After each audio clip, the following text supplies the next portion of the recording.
আসসালামু আলাইকুম, সবাই কেমন আছেন?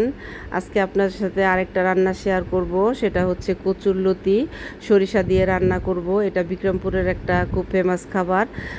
সবাই এভাবে বেশিরভাগ মানুষ খায়। তো সরিষা দিয়ে যখন রান্না করব, সরিষাটা বেটে নিলাম, সাথে দিয়ে দিলাম কাঁচামরিচ। কারণ কাঁচামরিচ না দিলে সরিষার যে একটা তিতা থাকে, ওই তিতাটা থাকে না। সরিষাটা সাথে কাঁচামরিচ দিলে আর তিতা থাকে না। যার জন্য আমি এটার সাথে মরিচ দিয়ে বাটলাম।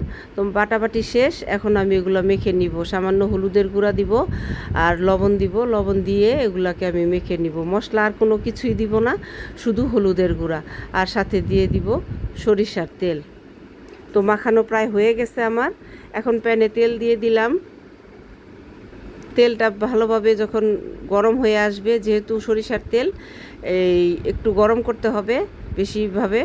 তো যাই হোক, গরম হয়ে গেছে। এখন আমি এই লতি মাখা সরিষা মাখা লতিটা দিয়ে দিলাম। দিয়ে এখন এটাকে ভালোভাবে নাড়াচাড়া করব। ভালোভাবে নাড়াচাড়া করব, একটু ভাজা ভাজা করব। সময় নিয়ে এটা করতে হবে, তাড়াহুড়া করলে চলবে না।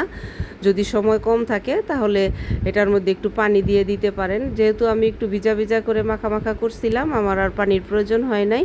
তো এর মধ্যেই লতিগুলা শুকায় গেছে। মোটা হইলে অবশ্যই একটু পানি দিতে হয়, কিন্তু আমার প্রয়োজন হয় নাই। কারণ কি, আমার লতিগুলা ছিল একটু চিকন, যার জন্য এটা দুইবার ভাজার ইয়েই হয়ে গেছে। এই ভাজাতে হয়ে যাবে অনেকটা, বেশিরভাগ সিদ্ধ। পরে আরেকটা রান্না হবে, ওই সময়টাতে আরও বাকিটা হয়ে যাবে। তো এইভাবে রান্না করে খাবেন, ভালো লাগবে।